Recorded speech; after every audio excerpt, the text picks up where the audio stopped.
ইউটিউবের video public করার পর কখনো আবার নতুন করে শিডিউল করবেন না।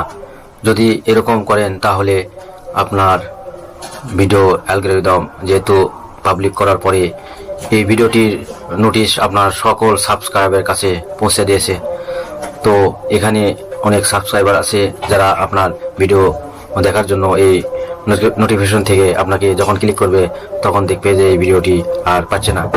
তো তখন আপনার সাবস্ক্রাইবরা অবশ্যই একটি বিভ্রান্তিতে পড়ে যাবে এবং এমনও হতে পারে যে এই ভিডিও আবার পাবলিক করার পর যখন আপনি আবার পাবলিক করবেন তখন এই ভিডিওটি আর ইউটিউব আপনার এই ভিডিও অন্যের কাছে আর নাও পৌঁছাতে পারে।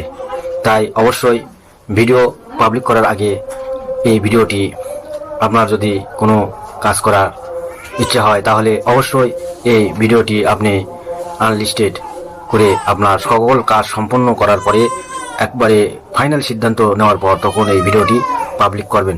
অবশ্যই এই ভিডিও কখনোই পাবলিক করার পরে আবার নতুন করে শিডিউল করতে যাবেন না, এতে হিতে বিপরীত হওয়ার সম্ভাবনাই অনেক বেশি।